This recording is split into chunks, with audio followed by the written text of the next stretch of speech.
उन सब के भीतर मैं कोई कमेंट नहीं कर रहा हूँ। आप इतने दिन में तो आप मेरे से समझ गए होंगे, मैं कोई कमेंट नहीं, अपन तो विचार कर रहे हैं बैठ करके बड़े मजे से, जबकि अपन बैठे हैं कि देखो कैसी कैसी बातें हमारे भीतर हैं। अगर हम एनालाइज करें अपने भीतर, कितनी जल्दी आ जाती है ये चीज, क्यों नहीं आ पाती ऐसी बात, क्यों नहीं मिलता है इस चीज का आनंद कि मुझे जो प्राप्त है उसको देखूं और दूसरे को जो प्राप्त है उसको देख करके मैं ईर्ष्या ना करूं। ये सारी चीजें मेरे फिर से मनुष्य होने की तैयारी की हैं, ये ध्यान रखना। और यदि मैं ऐसा नहीं कर रहा हूं तो इसका मतलब है कि अब मैं अगले बार मनुष्य न बन पाऊंगा।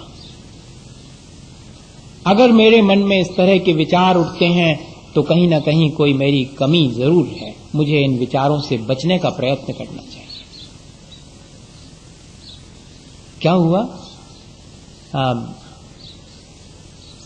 नेपोलियन के टाइम की बात है। नेपोलियन की आर्मी में बहुत लोग थे और नेपोलियन को जो है पढ़ने का बहुत शौक था। लाइब्रेरी में था उस समय, तो अपनी कोई किताब निकालना चाह रहा था ऊपर से, तो क्योंकि उसकी हाइट कम थी तो नहीं बन रहा था। तो आर्मी में एक व्यक्ति और था, तो जो सैनिक था, उसने कहा कि I am only one higher in your army, मैं निकाल देता हूं, मैं आपकी आर्मी में सबसे ऊंचा आदमी हूं। तो मालूम नेपोलियन ने कहा कि not higher but longer, higher तो मैं हूं, तुम ऊंचे हो ये मत कहो, तुम लंबे हो ये कहो, ऊंचा तो मैं हूं। अब बताइए ये मानसिकता किस चीज की सूचना देती है?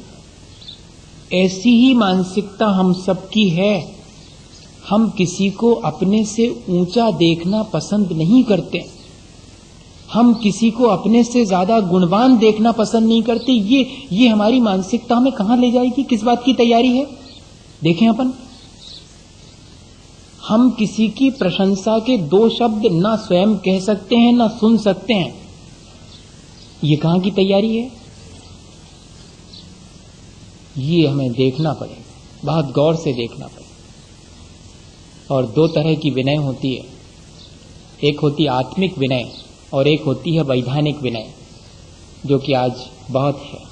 मेरा स्वार्थ सदरा है इसलिए विनय कर रहा हूं, पर वो जो एक आत्मिक विनय है वो स्वभाव मार्दवम चा, अत्यंत स्वाभाविक मृदुता, एडॉप्टेड नहीं।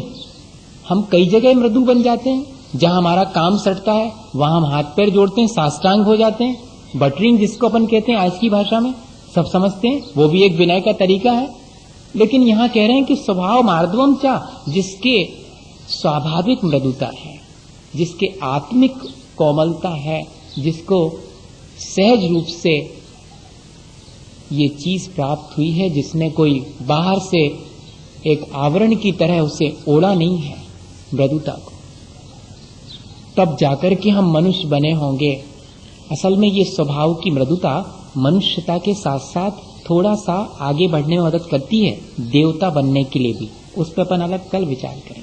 ये स्वभाव मार्दवम जी में चा जो शब्द लगा है, उससे आचार्य भगवंत कहते हैं कि स्वभाव की मृदुता मनुष्य बनने में भी कारण है और स्वभाव की मृदुता देवता बनने में भी कारण है, दोनों ही चीजें हैं ये।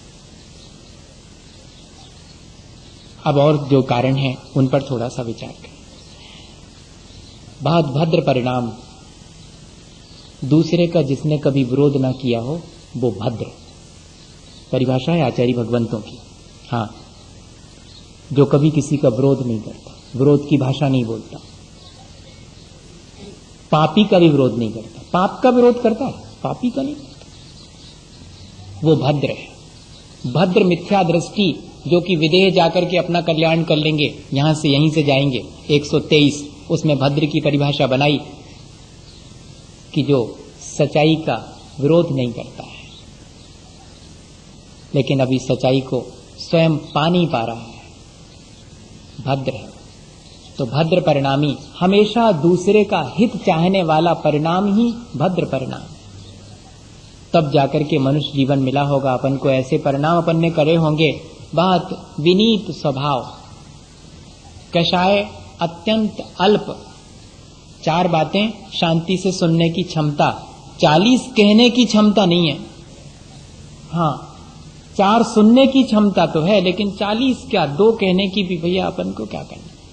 वर्णी जी के जीवन का उदाहरण है, उनसे चाहे जो जैसी कह देवे, या कि कोई अपनी सुना जावे कि वर्णी जी उनने हमसे ऐसी कर ली और उनने हमारे प्रति ऐसो व्यवहार करो, ये भैया कर लें दो, अपन ने तो नहीं करो, कोई बात नहीं, ये भैया उनने करो सो कर लें दो, अपन को नहीं करना।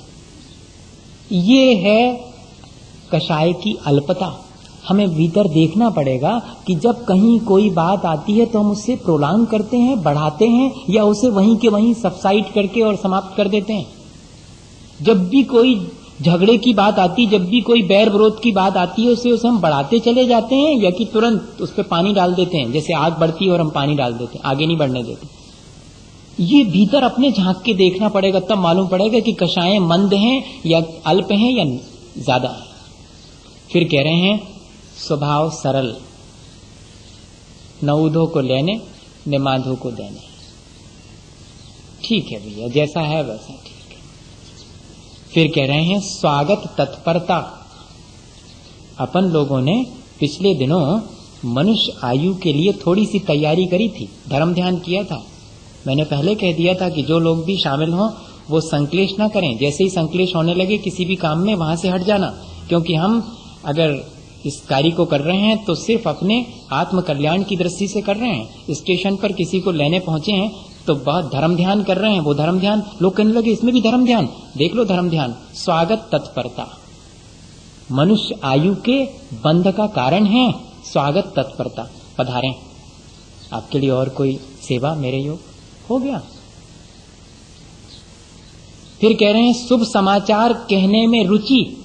अच्छे समाचार, अभी तो अपन लोगों की रुचि है, कहा तुमने सुनी है सो होगा होते कैसो खराब बहु, ये जब इतने धीरे से कह रहे अच्छा हो गया इसके बारे में नहीं। शुभ समाचार देने की रुचि नहीं है। अशुभ समाचार तो आप बिल्कुल पंपलेट बिना छपवाए एक से भर तो कह दो, आप पूरे उसमें जयपुर में फैल जाएंगे।